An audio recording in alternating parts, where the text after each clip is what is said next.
Oh man, here we go. A personal favorite of mine, the Grand Power K100, now updated with the Mark 23 line. We've got enhanced texture. We've got a different operating system, optics ready, change to the slide. This should be interesting. Coming up, you'll see my absolute first shots through the gun. We'll do full magazine +1, see how it runs fully stuffed. Our trademark what's for dinner test, see what the gun eats. Take it to the spinner for sights and trigger control, do some practical accuracy, and then give you concluding thoughts. All coming up next on GBGuns.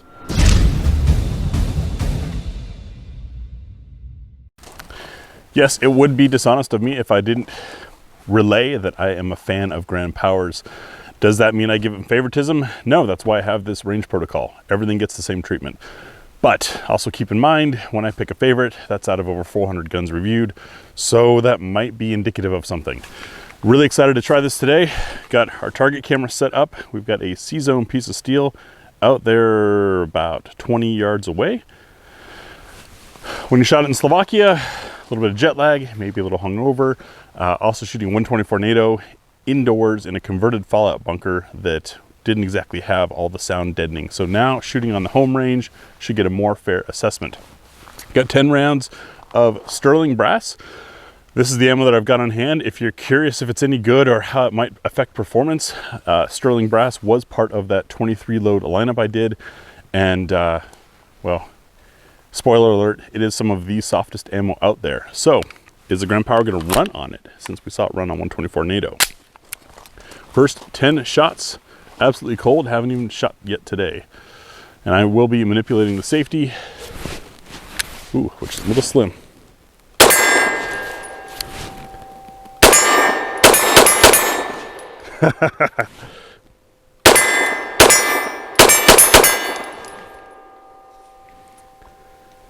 So am I familiar with the K100? I was with the Mark 12. Is the Mark 23 better? The traction improvement, huge. Next is full magazine +1. The intent here is see how the gun runs fully stuffed. Keep in mind that soft ammo is a disadvantage for this test. Try to go quick, see how quickly I can control this thing on that reduced size steel at 20 yards.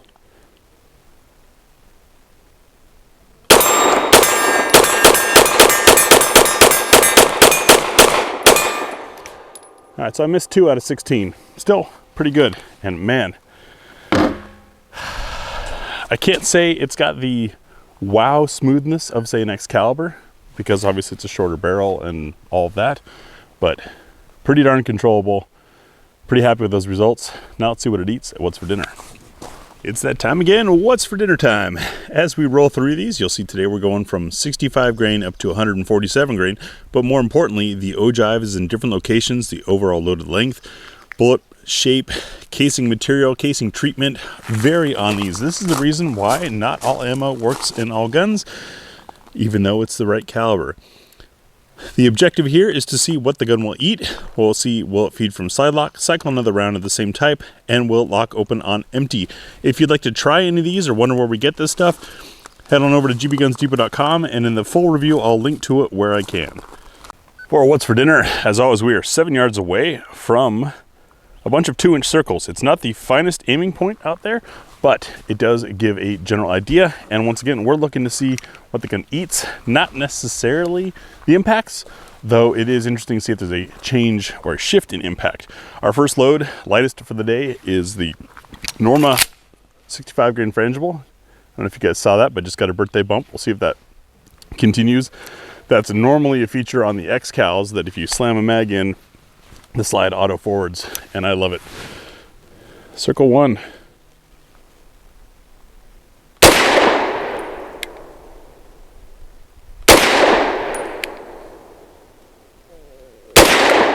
After shooting that really soft sterling, even that Norma 65 grain felt spicy. Now the Koenig 110. See if I get that birthday bump. Yes. Jacketed hollow point.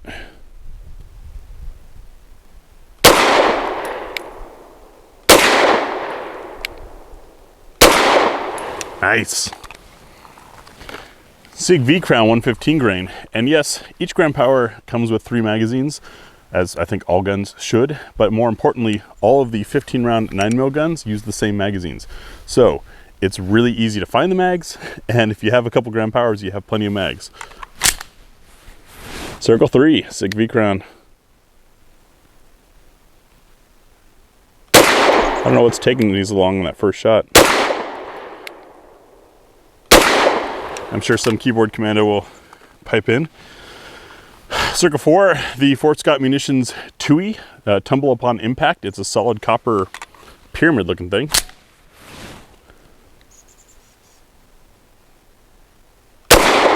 Now, I was just at a training course yesterday, and I did not take these guns because I hadn't reviewed them yet, and I'm really wishing I had. Winchester Silvertip 115 grain, Circle 5.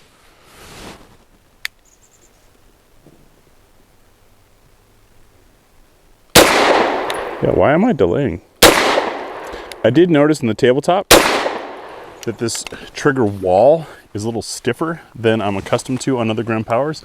It may just be because the gun's brand new. Maybe a slight change that they made. Circle 6, Blazer aluminum 115 grain. We use aluminum and steel when we can get it. For the same reason you guys do, it's cheap, it's inexpensive. That's because it costs less to make. However, the friction coefficient of the rounds stacked in the magazine, as well as going into and out of the chamber, is different. And the expansion and contraction rate inside the chamber is different than brass, which means some guns don't like it. Circle 6.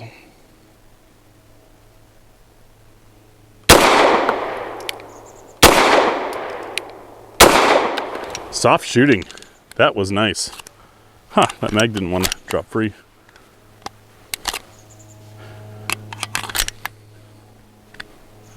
Interesting. Magazine release feels same. This is one of the new mags. We'll keep an eye on that. Circle 7, PPU, 115 grain. This is a budget hollow point. A little spicier, but runs well. Circle 8, Federal HST, tactical HST, not the regular HST. I didn't know there was a difference. Apparently there is. 124 grain, nickel plated cases. And it's a GBGuns video because there's somebody flying overhead.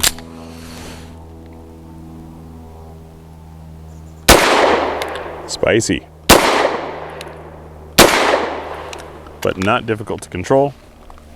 Circle 9, the Federal Hydroshock Deep 135 grain. I had a thought about this while pulling it out. The Hydroshock Deep, right, deeper penetration, supposed to be a kind of compensation, I guess, if you will. If you've got the wrong velocity, usually not enough velocity, a hollow point won't open properly and goes deep. 4 1/4 inch barrel, we've got extra velocity. So it's hitting the target even harder. The hollow point should open broader, which usually means less penetration because it slows down faster. I wonder how this would perform on an actual meat target. Circle 9. Oh, that stuff smells nice. I would be at an indoor range with people shooting that all day long. And our last one, Spear Lawman 147 grain. These are a snub-nosed. Still got the auto forward. This gun is just ready to be shot.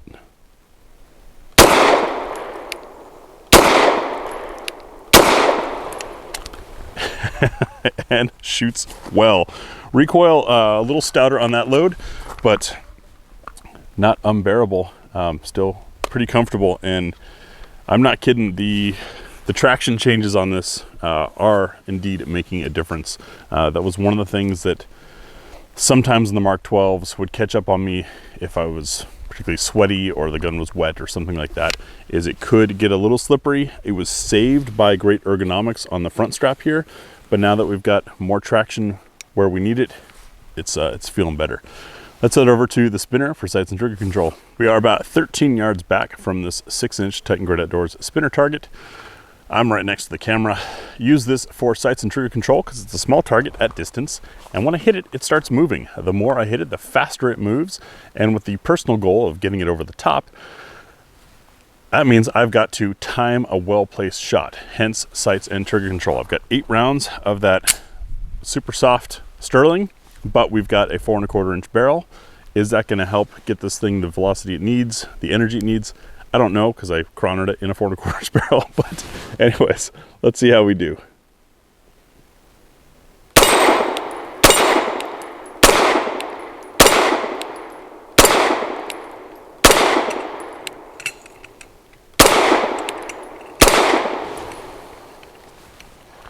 That was pretty easy, though I am very familiar with gram powers.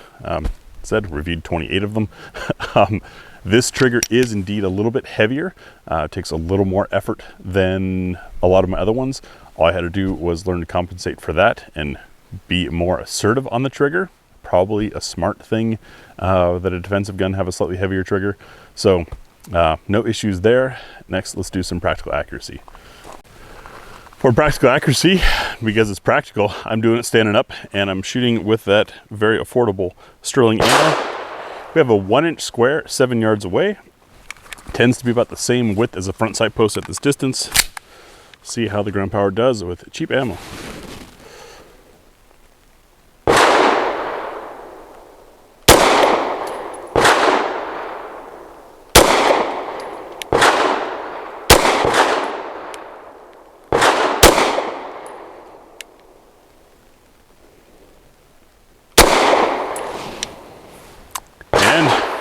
As expected. After shots on the Mark 23 K100, well, from this quick range session, I would say that the improvements are valid. Still a spectacular gun, gotten better with the enhanced traction and now being dot ready. The different action type, when I first heard about it, I was concerned that they had changed something I loved so much. Still rotating barrel, but some things are slightly different. I don't think there's been any loss in the change. I'll have to shoot them side by side, which is a plan for another video, but it's still smoother than a Browning action. It's just maybe not the Mark 12 smooth. I don't know. I'll have to shoot them side by side. That'll be a future video. Glad to see these things finally in the States. Snatch them while you can. Gram power is in 44 countries. So the stuff that gets shared with us here in the US is, you know, just a small portion of what they make, but you got to grab them while you can. I'm looking forward to more time with this gun. I will put a dot on it probably and bring it out for some dot use as well. But as I've said many a time, I don't like modifying a firearm before I review it, because then the review becomes the modifications that I made to the gun, not the gun in its natural state. I don't think that's a fair review to do. So always straight out of the box first, then we can come back around for another visit. Thanks for watching.